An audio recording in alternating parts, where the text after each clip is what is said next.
नमस्कार मित्रांनो, आपलं स्वागत आहे। आज आपण मराठी आंतरभारती कृतीपत्रिका आराखडा या बाबतीत चर्चा करणार आहोत। मी शेख निसार। आपल्याला माहीतच असेल की या वर्षापासून SSC बोर्ड जो आहे त्यांनी मराठीचं जी प्रश्नपत्रिका आहे त्याचं स्वरूप थोडंसं बदललेलं आहे आणि आज आपण त्याच्यावरच चर्चा करणार आहोत की त्याचं स्वरूप कसं असेल, त्याच्यामध्ये येणारे प्रश्न कसे असतील या बाबतीत आज आपण चर्चा करू। सर्वप्रथम विद्यार्थी मित्रांनो, मराठी आंतरभारती कृतीपत्रिका आराखडा आपण बघणार आहोत। त्यामध्ये मराठी आंतरभारती म्हणजे हा मराठी संयुक्त भाषेचा विषय आहे, कारण आपण जो आहे उर्दू शाळेमध्ये मराठी हा 40 मार्कासाठी अभ्यासाला आपल्याला आहे, त्यामुळे त्याला आंतरभारती असं नाव आहे आणि त्या 40 मार्कासाठीच हा परीक्षेचा पॅटर्न मी तुम्हाला सांगणार आहे। नक्कीच तुमच्यासाठी तो लाभदायी ठरेल अशी मी आशा करतो। बघा, त्याच्यामध्ये काय असतं की आपल्याला उर्दू शाळेमध्ये 50 मार्कासाठी एखादा दुसरा विषय असतो आणि 50 मार्कासाठी मराठी असतो। यालाच आपण म्हणतो की मराठी संयुक्त भाषा है ना। अनेक विद्यार्थ्यांना हे असतं की परीक्षेचं जेव्हा वेळापत्रक येतं त्यावेळेस त्यांना कळत नाही की आपली मराठी कोणती आहे। आता बघूया आपण गुण विभागणी। तर गुण विभागणीमध्ये कृतीपत्रिकेमध्ये गद्य विभागास 12 गुण देण्यात आलेले आहे, पद्य विभागास 10 गुण, व्याकरण 6 मार्कासाठी आहे आणि उपयोजित लेखन 12 असं एकूण 40 मार्कासाठी आहे।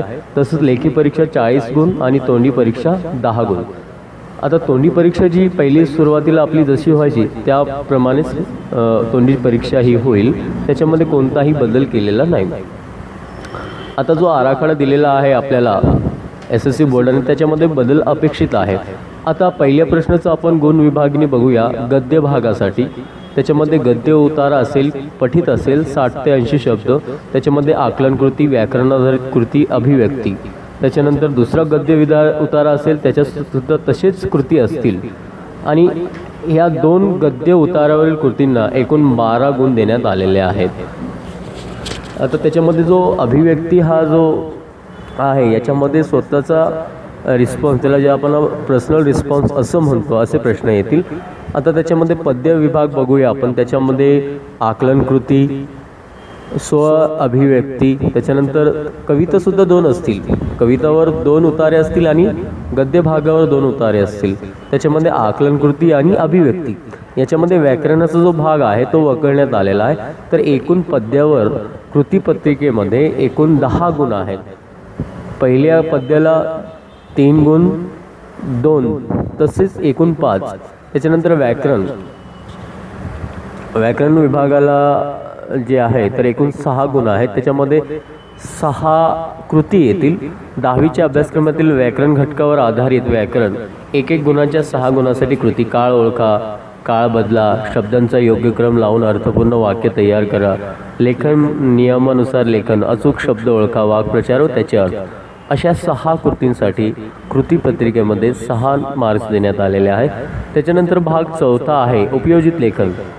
त्याच्यामध्ये पत्रलेखनामध्ये फक्त आपल्याला, जसं की पत्रलेखनाचे 2 प्रकार आहेत, तर त्याच्यामधून फक्त आपल्याला अनौपचारिक पत्र आहे। त्याच्यानंतर कथा लेखनमध्ये कथापूर्ती, शब्दावरून, मुद्द्यावरून, शीर्षकावरून कथा लेखन। त्याच्यानंतर निबंध लेखन, त्याच्यामध्ये आत्मकथन असेल, वर्णनात्मक असेल आणि स्वानुभव असेल। आणि यापैकी कोणत्याही 2 लेखन कृती ज्या आहेत त्या प्रश्नपत्रिकेमध्ये तुम्हाला, कृतीपत्रिकेमध्ये तुम्हाला येतील। त्यापैकी तुम्हाला एक सोडवणं आवश्यक आहे। आता आपण सुरुवात करूया गद्य विभागामध्ये। जो पहिला उतारा असेल त्याच्यावर प्रश्न कसे असतील, त्याच्यामध्ये अपेक्षित कौशल्य आहे वाचन, आकलन, व्याकरण आणि अभिव्यक्ती। त्याच्यानंतर पहिलं जो आहे आकलन कृती। आकलन कृती जी आहे तुम्हाला त्यामध्ये 3 गुणांसाठी असेल। व्याकरणाधारित कृती जी आहे 1 मार्कासाठी असेल आणि अभिव्यक्ती, स्वमत अभिव्यक्ती ही 2 गुणांसाठी असेल। एकूण पहिला जो गद्य उतारा आहे तो 6 गुणांसाठी असेल।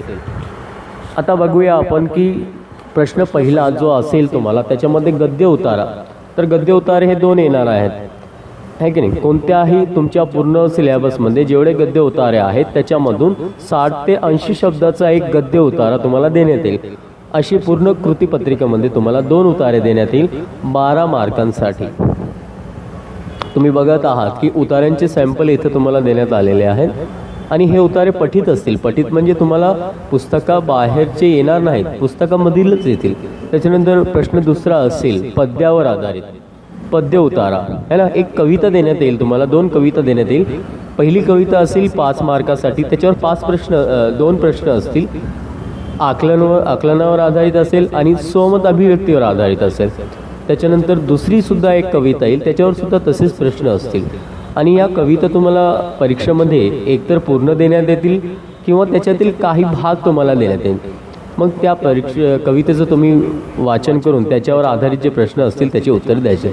याच्यानंतर आपण आता बघूया कृती जी पहिली आहे गद्यामध्ये, आकलन उतार्यावर आधारित, त्याला गुण देण्यात आलेले आहे. तुम्हाला 1 मार्काला सुद्धा प्रश्न येऊ शकतो, 2 मार्काला सुद्धा प्रश्न येऊ शकतो किंवा 3 मार्काला सुद्धा प्रश्न येऊ शकतो. म्हणजे प्रश्नाच्या उत्तरावर डिपेंड असेल की त्याला किती गुण असतील. परंतु 3 टाईपचे प्रश्न तुम्हाला एकच आकलन कृतीवर 3 सुद्धा प्रश्न विचारले जाऊ शकतात, 2 सुद्धा विचारले जातात. आता आपण बघूया आकलन कृतीवर येणारे प्रश्नांचे स्वरूप कसं असेल. आता इथे बघा, इथे कृती वेगवेगळ्या आहेत, एकूण 20 कृती असतील. त्याच्यामध्ये बघा पहिली कृती आपण बघतोय की चौकट पूर्ण करा. तुम्हाला तिथे दिलेला आहे अमेरिकन पक्षीशास्त्रज्ञ स्टोक यांचा संशोधनाचा विषय कोणता. मग एकाच याच्यामध्ये लिहायचा आहे तर त्याला 1 गुण देण्यात आला. परंतु तुम्ही दुसरा जो प्रश्न बघताय कोणते लिहा, तिथे तुम्हाला 3 ऑप्शन आहेत तर त्याला 2 गुण देण्यात आलेले आहे. तर असं सुद्धा एकूण 3 गुणासाठी प्रश्न येऊ शकतो. त्याच्यानंतर तिसरं जी कृती येऊ शकते तुम्हाला, एका वाक्यात उत्तरे लिहा. त्याच्यानंतर एका शब्दात उत्तरे लिहा.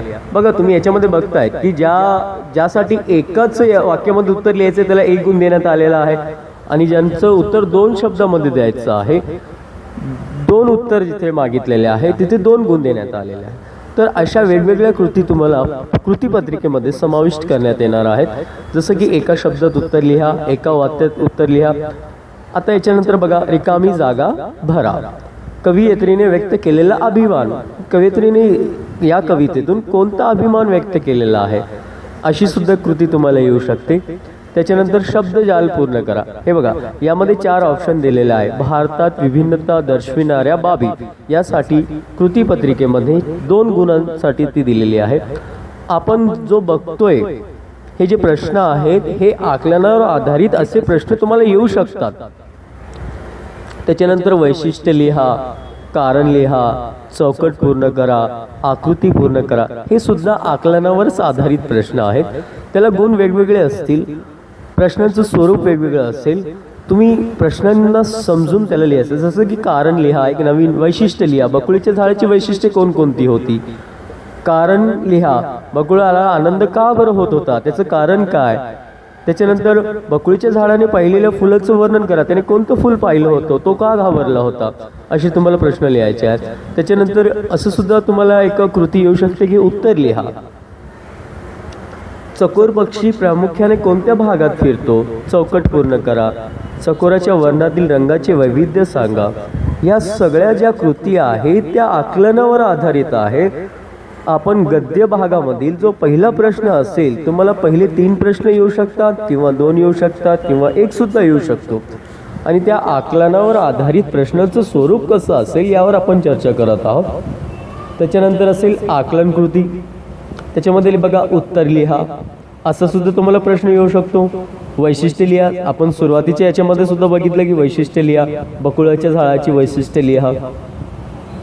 सावित्रीबाई फुले यांचा स्वभाव कसा होता याची वैशिष्ट्य लिहा.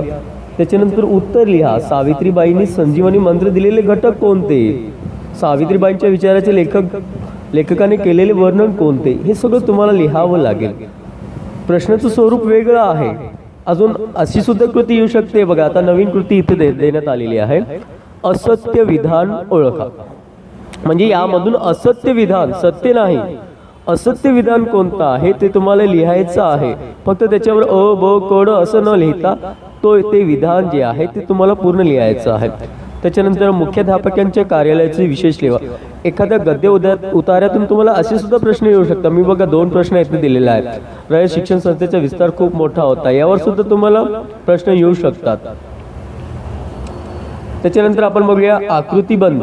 आकृतीबंध म्हणजे वेब डायग्राम. जसं की तुम्ही इंग्रजीच्या पेपरमध्ये वेब डायग्राम पूर्ण करतात त्याचप्रमाणे तुम्हाला मराठीत सुद्धा वेब डायग्राम देण्यात आलेले आहेत. त्याला आकृतीबंध, एका वाक्यात उत्तरे लिहा, कारण लिहा, योग्य पर्याय निवडून लिहा. योग्य पर्याय निवडायचा आहे तुम्हाला. को फ्लाईटचं अंतर किती होतं, तर यामधून कोणतं त्याला योग्य पर्याय आहे.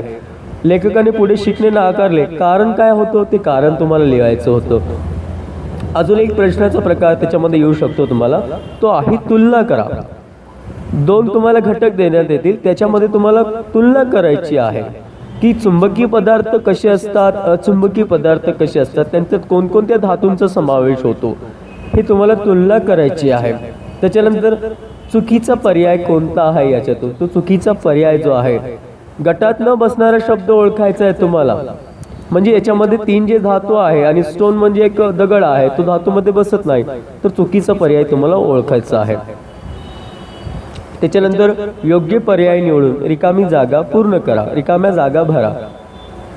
उत्तर लिहा, प्रमाण भाषेत भाषांतर करा. भलताच रंजिस करी राईनो मारो, असं तुम्हाला शब्द येऊ शकतं. म्हणजे तुम्हाला प्रमाण भाषेमध्ये त्याचं भाषांतर करायचं आहे, तुमच्या भाषेमध्ये त्याला भाषांतर करायचं आहे. त्याच्यानंतर पाऊस आवडणारी माणसं कशी असतात, त्याची 4 उत्तरं तुम्हाला तिथे देण्यात आलेले आहेत. मग आता ज्यावेळेस 4 उत्तरं असतील त्यावेळेस जे आहेत तर त्याला गुणसुद्धा तुम्हाला जास्त असतील. त्याच्यानंतर आहे कृती सोडवा, चौकट पूर्ण करा, संबोध स्पष्ट करा. असे तुम्हाला प्रश्न जे आहेत तर येऊ शकतात परीक्षेमध्ये. तर असे प्रश्न तुम्हाला येऊ शकतात. कृती सोडवा, चौकट पूर्ण करा, संबोध स्पष्ट करा. अविन या शब्दाचा अर्थ काय होतो, त्याच्यातून तुम्हाला काय अर्थ प्राप्त होतो, ते संबोध तुम्हाला तिथे स्पष्ट करायचा आहे. त्याच्यानंतर पुन्हा असा प्रश्न येऊ शकतो, चौकट पूर्ण करा.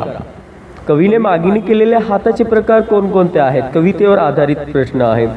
त्याच्यानंतर कोष्टक पूर्ण करा. हाताचे वर्णन, शेतकरी, श्रमिक है ना, तर शेतकरीला कष्टाचे हात पाहिजे आहे की नाही. तर असे तुम्हाला जे प्रश्न येणार आहेत ते प्रश्नांचे प्रकार बघा. तुम्ही किती प्रकार बघितले आतापर्यंत, वेगवेगळे प्रकाराचे तुम्हाला प्रश्न विचारण्यात येणार आहे. आणि हे सर्व जे प्रश्न आपण बघतोय हे सर्व जे आहेत ते आधारित आहेत, आकलनावर आधारित आहेत. त्याच्यानंतर एक नवीन प्रश्न इथे ॲड केलेला आहे, परिणाम लिहा. खालील घटकावर वसंत ऋतूच्या आगमनाचा होणारा परिणाम, म्हणजे आंब्याच्या झाडावर वसंत ऋतूचा काय परिणाम होतो, भ्रमर काय करतात, कोकिळ काय करतात, पक्षी काय करतात, याची तुम्हाला परिणाम लिहायचे आहेत. तर अशी सुद्धा कृती तुम्हाला परीक्षेमध्ये विचारण्याची संभावना आहे. तर वेगवेगळ्या कृती आणि त्या वेगवेगळ्या कृतींना तुम्हाला द्यायचा प्रतिसादसुद्धा वेगवेगळा असेल. आता याच्यानंतर बघूया आपण की गद्य भागावर जे व्याकरण विचारण्यात येणार आहे तुम्हाला, हे व्याकरणाचा भाग वेगळा आहे, तो 6 गुणांचा जो भाग आहे तो वेगळा. परंतु एखाद्या उतार्यावर तुम्हाला जो व्याकरण विचारण्यात येणार आहे तो 1 गुणांसाठी आहे आणि त्याच्यावर कसे प्रश्न येतील याच्यावर आपण आता चर्चा करूया. तर एकच पहिल्या गटामध्ये, पहिल्या गद्य उतार्यामध्ये तुम्हाला एक व्याकरणावर एक प्रश्न विचारण्यात येईल, त्याला 1 गुण देण्यात आला. आता ते प्रश्न कसे असतील, विरुद्धार्थी शब्दांच्या योग्य जोड्या लावा, त्याला 1 मार्क देण्यात येईल, 1 गुण देण्यात येईल. खाली शब्दांना उतार्यात आलेले विरुद्धार्थी शब्द शोधून लिहा. लहान या शब्दाला उतार्यामध्ये कोणता शब्द आला आहे, थंड या शब्दाला जसं की उष्ण आलेला आहे, लहान, मोठा, असे जे विरुद्धार्थी शब्द आहेत ते तुम्हाला शोधून लिहायचे आहेत. पुढील शब्दांच्या अर्थाचा क्रमाने येणाऱ्या परिच्छेदातील शब्द शोधून लिहा, असे सुद्धा तुम्हाला प्रश्न येऊ शकतात. सहसंबंध ओळखा वगैरे वगैरे. त्याच्यानंतर वर्गीकरण करा. तुम्हाला प्रश्न देण्यात येतील की याच्यामधून स्त्रीलिंग कोणते आहे, पुल्लिंग कोणते आहे. तुम्हाला काय करायचं आहे, वर्गीकरण करायचं आहे की आई ही स्त्रीलिंग आहे की पुल्लिंग आहे, मग ती स्त्रीलिंग आहे किंवा पुल्लिंग आहे, त्याच्यामध्ये तुम्हाला त्याला बसवायचं आहे. त्याच्यानंतर पुढील नामाची विशेषण आपण बघितलं की 8वीपासूनच आपण विशेषण जे 8वीपासून तुम्हाला जो व्याकरणाचा भाग आहे त्याच्यावर तुम्हाला प्रश्न येऊ शकतात. तर यामधून विशेषण कोण आहे, ते कोणतं शब्द आहे तो ओळखून तुम्हाला लिहायचा आहे. त्याच्यानंतर तुम्हाला व्याकरणावर अजून प्रश्न येऊ शकतो, सहसंबंध लिहा. त्याच्यानंतर शब्दसमूहाबद्दल 1 शब्द, चांदण्याने आनंदित होणारा पक्षी कोणता, चकोर. अशा प्रकारे सुद्धा प्रश्न येऊ शकतात. व्याकरणासाठी रिकाम्या जागा भरा. शिक्षणाविषयी विचारण्यात आलेले क्रियापदे शोधून लिहा. त्याच्यानंतर माझा अभ्यास, व्याकरणामध्ये तुम्हाला पुढील आकृतीत दिलेल्या शब्दांची योग्य जुळणी करून अर्थपूर्ण वाक्य तयार करा. तुम्हाला अर्थपूर्ण वाक्य तयार करायचे आहे त्यातून. हे बघा, समजा कार्य आहे, त्या कार्याला एक कार्य आहे, येईल आहे, शिक्षण आहे, याच्यातून तुम्हाला एक अर्थपूर्ण वाक्य तयार करायचं आहे. त्याच्यानंतर समानार्थी शब्द है ना, एकाच शब्दाचे जर समानार्थी शब्द त्या उतार्यामध्ये आलेले असतील तर ते समानार्थी शब्द कोणते. त्याच्यानंतर उतार्यामध्ये आलेलं एक भूतकाळाचं एक वर्तमान काळाचं वाक्य शोधून लिहा. हा सुद्धा प्रश्न तुम्हाला व्याकरण कृतीसाठी येऊ शकतो. त्याच्यानंतर झपझप यासारखे, जसं की झपझप चालणे यासारखे आणखी जे शब्द उतार्यामध्ये जे आलेले आहेत ते तुम्हाला शोधून लिहायचे आहेत. त्याच्यानंतर वचन ओळखा, व्याकरण. त्याच्यानंतर खालील वाक्यातील काळ ओळखा व वाक्याचा काळ बदलून वाक्य पुन्हा लिहा.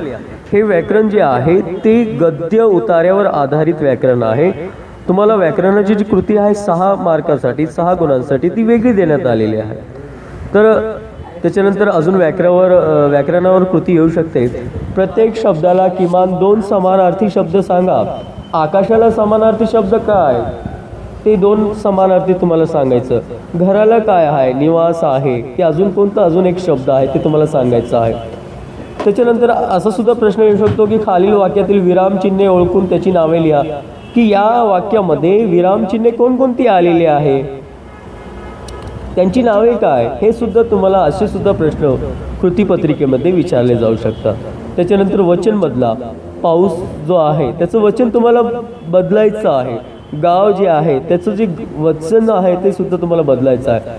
खालील अनेक वचनी नामाची एकवचनी रूपे सांगा व ती वाक्यात वापरून वाक्य लिहा. आता हे अनेक वचनी नावे दिलेले आहे. नद्या, नदी, विटा, वीट, लिंबे, लिंब, असं तुम्हाला त्याचं एकवचनी करून त्याचं वाक्यात उपयोग करायचा आहे तुम्हाला. त्याच्यानंतर अचूक शब्द ओळखा. त्याच्यामध्ये खाली जे शब्द दिलेले आहेत त्याच्यातून अचूक शब्द कोणता ते तुम्हाला ओळखायचा आहे. आता वाक्यातील वाक्प्रचार ओळखून अर्थ लिहा व त्याचा दुसरा वाक्यात उपयोग करा. त्यांच्या हैदोस घालण्याविषयी आपल्याला चीड आहे. याच्यामध्ये वाक्प्रचार कोणता आहे आणि त्याचा अर्थ काय आहे ते तुम्हाला शोधायचा आणि ते लिहायचं आहे, ते ओळखायचं आहे तुम्हाला. तर असे प्रश्न जे आहेत गद्य उतार्यामध्ये जो व्याकरणाचा जो भाग आहे त्याच्यामध्ये तुम्हाला 1 गुणांसाठी विचारले जाऊ शकतात. त्याच्या कृती वेगवेगळ्या, मी दाखवल्याप्रमाणे तुम्हाला वेगवेगळ्या कृती असू शकतात. त्याच्यानंतर गद्य उतार्यातील जो तिसरा घटक आहे, जी तिसरी कृती आहे ती आहे स्वमत अभिव्यक्ती. याच्यामध्ये तुम्हाला स्वतःचं मत काय, त्याच्याविषयी तुम्हाला मत काय, स्वतःचं मत काय ते लिहायचं आहे, तुमच्या शब्दामध्ये लिहायचं आहे. आणि तुम्हाला याच्यामध्ये 6 ते 8 वाक्य लिहिणे अपेक्षित आहे. जर याच्यापेक्षा जर तुम्ही कमी वाक्य लिहित असाल तर त्याला गुण मिळणे कठीण आहे. त्याच्यानंतर आता माझे मत म्हणजे स्वमत अभिव्यक्तीवर प्रश्न कसे येतील तुम्हाला. माझी आईविषयी 6 ते 8 वाक्यात तुमचे विचार लिहा. तुम्ही अनुभवलेल्या चांदण्या रात्रीचे वर्णन 6 ते 8 वाक्यात लिहा. तुमच्या आवडत्या पक्ष्याचे वर्णन 6 ते 8 वाक्यात लिहा. निसर्गातील पक्षीसृष्टी याविषयी 6 ते 8 वाक्यात माहिती लिहा. म्हणजे याच्यामध्ये तुमचं स्वतःचं मत काय आहे, तुम्हाला स्वतःच्या मनाने त्या प्रश्नाचं उत्तर लिहायचं आहे. अजून बघा, तुम्हाला माहीत असलेल्या 4 समाज सुधारकांची नावे लिहा. कोणत्याही एका समाज सुधारकाच्या कार्याविषयी 6 ते 8 वाक्यात माहिती लिहा. कवितेत गाणाऱ्या धडपडणाऱ्या हातांचे सांगितलेले महत्त्व काय, तुमच्या शब्दात सांगा. अभंगात सांगितलेले विवेकाचे महत्त्व तुमच्या शब्दात लिहा. असा सुद्धा प्रश्न येऊ शकतो की अभंगातील तुम्हाला आवडणारी पंक्ती कोणती, सकारण स्पष्ट करा. म्हणजे त्याचं कारण काय, तुम्हाला ती का आवडलेली आहे हे सुद्धा तुम्हाला त्याच्यामध्ये लिहायचं आहे. अजून एक प्रश्न आहे वसंत ऋतूचे वेगळेपण. म्हणजे वसंत ऋतू जेव्हा सुरू होतं तिचं वेगळेपण काय, तुमच्या शब्दामध्ये लिहायचं आहे. याला तुम्हाला पुस्तकामध्ये किंवा कुठे तुम्ही शोधाल तर त्याचं उत्तर तुम्हाला सापडणार. ते स्वतःच्या मताने तुम्हाला तयार करायचं आहे. तुमचं स्वतःचं रिस्पॉन्स काय आहे, तुम्हाला त्याच्यातून काय कळलं तुम्हाला किंवा काय वाटतंय ते तुम्हाला लिहायचं आहे. त्याच्यानंतर भारतात विविधतेत एकता आहे हे विधान स्पष्ट करा. असे सुद्धा तुम्हाला प्रश्न येऊ शकतात. आता कृतीपत्रिकेचा जो तिसरा भाग आहे तो आहे व्याकरण. गद्य आणि पद्य उतारावर येणाऱ्या कृती कशा असतील त्या कशा येतील, कृती वेगवेगळ्या असतील आणि त्या कशा येतील आपण बघितलेला आहे. त्याच्यानंतर आता जो व्याकरणाचा जो भाग आहे कृतीपत्रिकेमध्ये तो एकूण 6 गुणांसाठी आहे आणि 6 गुणांसाठी तुम्हाला 6 कृती विचारण्यात येतील परीक्षेमध्ये. त्या कशा येतील बघा की आता 10वीच्या अभ्यासक्रमातील व्याकरण जो घटक दिलेला आहे तुम्हाला त्याच्यावर आधारित ह्या कृती असतील. एक गुणाच्या 6 कृती. काळ ओळखा, काळ बदला, शब्दांचा योग्य क्रम लावून अर्थपूर्ण वाक्य तयार करा, लेखन नियमानुसार लेखन, अचूक शब्द ओळखा व वाक्प्रचार व त्याचे अर्थ, अशा 6 कृती तुम्हाला कृतीपत्रिकेमध्ये समाविष्ट करण्यात येणार आहेत. आपण जो सुरुवातीला व्याकरणाचा भाग बघितला तो जो आहे तो गद्य उतार्यावर असलेला व्याकरणाचा भाग आहे आणि स्पेशल 6 मार्काचं जे व्याकरण आहे ते तुम्हाला कृतीपत्रिकेमध्ये वेगळ्या प्रमाणात देण्यात आलेलं आहे. त्याच्यानंतर कंसातील आता बघा व्याकरणावर आधारित कृती कशा असतील. कंसातील सृष्टीनुसार बदल करा, मी हिमालयातील जंगल पाहीन, वाक्याचा काळ ओळखा, है ना, पुढील शब्दांचा योग्य क्रम जुळवून अर्थपूर्ण वाक्य तयार करा. या सगळ्यांसाठी एक गुण देण्यात आलेला आहे. लेखन नियमानुसार योग्य शब्द लिहा. आता बघा आपण काळ ओळखा. काळावर आधारित प्रश्न कसे येऊ शकतात, कशा कृती येऊ शकतात. काळ ओळखा, खालील वाक्यांचा काळ ओळखा. मला 2 पुस्तके हवी होती, कोणता काळ आहे. मी खात्रीने पास होईन, कोणता काळ आहे. त्याच्यानंतर काळावर आधारित जो दुसरा प्रश्न आहे तो असा येऊ शकतो, काळ बदला. विद्येनेच परिस्थितीवर मात करता येते. भविष्य काळ करा, मग त्याचं काय येईल, विद्येनेच परिस्थितीवर मात करता येईल. त्याच्यानंतर व्याकरणावर अजून असा प्रश्न येऊ शकतो, अशी कृती येऊ शकते, कोष्टक पूर्ण करा. म्हणजे तुम्हाला एक टेबल दिलेलं येईल, त्याच्यामध्ये तुम्हाला ते कोष्टक पूर्ण करायचं आहे. खालील धातूंची 3 काळातील रूपे त्या तक्त्यात तुम्हाला लिहायची आहेत. म्हणजे वर्तमान काळामध्ये त्याचं रूप काय असेल, भूतकाळामध्ये काय असेल, भविष्य काळामध्ये काय असेल, तुम्हाला ते लिहायचं आहे. त्याच्यानंतर शब्दाचा योग्य क्रम लावून अर्थपूर्ण वाक्य तयार करा. तुम्हाला एक शब्द दिलेले असतील, एक वाक्याला जे आहे त्याचे शब्द वेगवेगळे करून देण्यात येतील, त्याच्यावर तुम्हाला एक अर्थपूर्ण वाक्य तयार करायचं आहे. त्याच्यानंतर काही चुकीचे शब्द तुम्हाला देण्यात येतील, त्याच्यातून लेखन नियमानुसार जो शब्द बरोबर आहे, जो शब्द अचूक आहे तो शब्द तुम्हाला ओळखायचा आहे आणि तो त्याच्यामध्ये लिहायचा आहे. पाऱ्यावर सोडणे, दुर्लक्ष करणे, धीर देणे, आधार देणे, मनोमन ठरवणे, निश्चय करणे, अशा जोड्या तुम्हाला ज्या आहेत तर लावायच्या आहेत. आता आपण बघूया विभाग 4. हा सर्वात शेवटचा जो भाग आहे त्याच्यामध्ये उपयोजित लेखन एकूण 12 गुणांसाठी आहे. त्याच्यामध्ये तुम्हाला 3 कृती देण्यात येतील आणि प्रत्येकी जो आहे एक जो प्रश्न असेल तो 4 गुणांसाठी असेल. म्हणजे 3 कृती असतील आणि एका प्रश्नाला 4 गुण, म्हणजे एकूण 12 मार्कासाठी ही जी तुम्हाला शेवटचा जो भाग आहे उपयोजित लेखन एकूण 12 मार्कासाठी आहे. त्याच्यामध्ये काय असेल, सुरुवातीचा पहिला प्रश्न असेल पत्रलेखन. आता तुम्ही बघा संयुक्त भाषेसाठी फक्त अनौपचारिक पत्र आहे.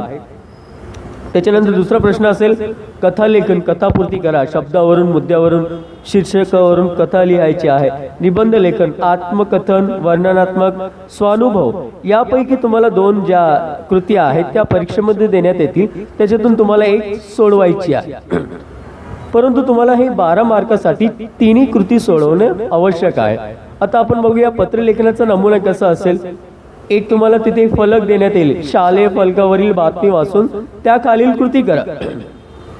आता त्याच्यामध्ये तुम्हाला काहीतरी मॅटर देण्यात येईल आणि त्याच्यावर 2 प्रश्न विचारण्यात येतील तुम्हाला. उपक्रमाच्या गटप्रमुखाला त्याचे अभिनंदन करणारे पत्र लिहा. एक अनौपचारिक पत्र आहे, दुसरं अनौपचारिक पत्र असं असेल सदरची बातमी तुमच्या मित्रमैत्रिणीला सांगणारे पत्र लिहा. या दोघांमधून तुम्हाला एक पत्राची निवड करायची आहे आणि एक पत्र तुम्हाला लिहायचं आहे. आता कथा लेखनावर कसे प्रश्न असतील तुम्हाला की बघा, आता इथे दिलेला आहे खालील अपूर्ण कथा तुमच्या कल्पनेने पूर्ण करा. एक अपूर्ण कथा तुम्हाला देण्यात येतील. अपूर्ण म्हणजे जी पूर्ण नाही अशी कथा तुम्हाला देण्यात येईल आणि त्याला तुम्हाला काय करायचं, तुमच्या कल्पनेने पूर्ण करायची आहे. किंवा मग असा सुद्धा प्रश्न येऊ शकतो की खालील मुद्द्यांच्या आधारे कथा लेखन करा. त्याच्यानंतर निबंध लेखन, आता बघा, आत्मकथन करायचं आहे, तुम्हाला 2 चित्र देण्यात येतील. ठीक आहे, खालीलपैकी कोणत्याही एका घटकाची आत्मवृत्त लिहा. जसं की मी फूल आहे, फुलाचं चित्र आहे, मी एक फूल बोलतोय, आत्मवृत्त लिहायचं आहे त्याच्यामध्ये. ठीक आहे, असे 2 तुम्हाला चित्र देण्यात येतील आणि त्या चित्राला पाहून तुम्हाला काय वाटतं त्याचं तुम्हाला आत्मवृत्त लिहायचं आहे. ही सुद्धा कृती तुम्हाला 4 मार्कासाठी असेल. हा भाग जो आहे निबंध लेखनातील आहे. त्याच्यानंतर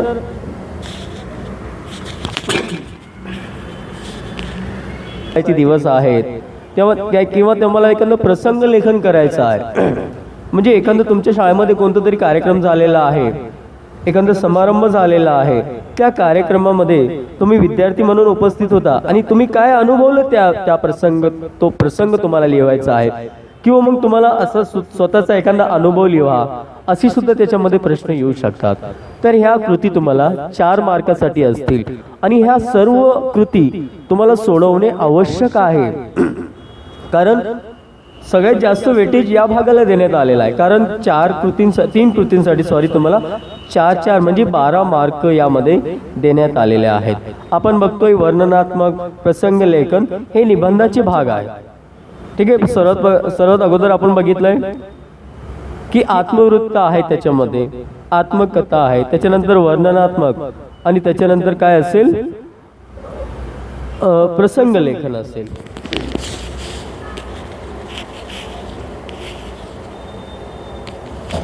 त्याच्यानंतरचं बघा, आता आपण बघूया पत्रलेखनावर आधारित प्रश्न अजून कसे येऊ शकतात, कशा कृती येऊ शकतात.